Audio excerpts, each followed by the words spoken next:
What's up, fight fans? It's Monday, so it's time for a lengthy examination of my sack, my mail sack. Each week leading up to an episode of Triple THS that's later and later on Wednesdays, I ask for your questions about all things MMA, and then I end up answering multiple questions about my beard to feed my ego. Let's do this shit. Tommy Sack. First up, David Spears. Tommy, Josh Salmon wanted to ask you, are you guys ready? David, we're ready. We're ready for an entire season of Tough filled with Josh Salmon's amazing douchebaggery. I didn't think it was possible for a fighter to do something even more ridiculous than Anderson Silva in Abu Dhabi, but Josh has accepted that challenge and raised me double punches, which in and of itself doesn't really warrant much thought, but add the fact that he asked the audience in attendance to prepare themselves as if this display of double punches might somehow affect people within a 30-meter radius if they'd not prepared for what was about to happen, and you've got my favorite moment in Tough history. God damn it, I can't wait for Tuesday. Next up, John Fasano. Did you pick my question this week? I'm so sorry, John, I did not pick your question. We went with somebody else this time, but I've got your resume on file, and if something opens up, you're gonna be one of the first 15 people we call back. All right, next one's from Devin Sawa. That's right, Devin Sawa. Do you think a super fight with Mighty Mouse in the ring would be awesome? I do. I really do. Casper, that fight would be so fucking awesome. I would make it the screensaver on my computer that's now outdated because nobody uses computers anymore. You'd think the Reem would crush Mighty Mouse, but he's a fast little fucker, and if he gets up behind Reem and covers his eyes, trips him up with some wire like one of those walkers in Star Wars, I think he's got a chance. About as much chance as a 170-pound GSP versus Anderson Silva. I mean, it's basically the same fight. Fans want to see it. They're from different divisions. One guy has no chance of winning, and ultimately, it'll never end up happening. Larry Parker. Is Red Bull, Monster, or 5-Hour Energy better as a post-workout drink? Larry, I would say tepid water from Chernobyl would probably be better for you after a workout than any of that shit. Energy drinks are like owning a pet. It sounds fucking awesome on paper, but when you finally get one, it's just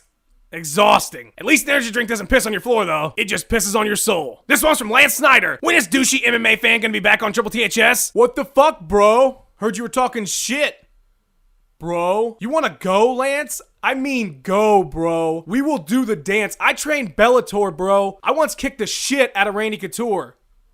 Trash can. I'm the baddest motherfucker at Hooters, bro. You'd probably try that pussy jujitsu shit. Nobody wants to see takedowns, dude. They want banging from the hip till somebody takes a nap. I don't got time for this shit. This Hooters waitress totally wants the D. Later, bro. Rob Fouts. Hey, Toonie. What's the best way to roast an internet caricature? Dry rub or a sweet and salty brine? First of all, Rob, we find Toonie offensive. Secondly, your best bet's a slow roast on a giant-ass fire with one of those huge sticks that 2 or 3 people gotta rotate. When the beard is golden brown on the edges, you know it's done. Next up, Tom Foster. What is the square root of Tito Ortiz's head? I tried putting it all into my calculator on my iPhone, and it literally said, fuck this, and just exploded in my hand. I might need to head to CERN and see if they've got the equipment to handle it. Maybe square rooting Tito's head will result in some kind of cataclysmic world event. Maybe some things are just not meant to be known, like how Jay Leno still has a show on TV. All right, this one's from @Spliffzilla. Hello, is it me you're looking for? Is that you, Clay Guida? Hello,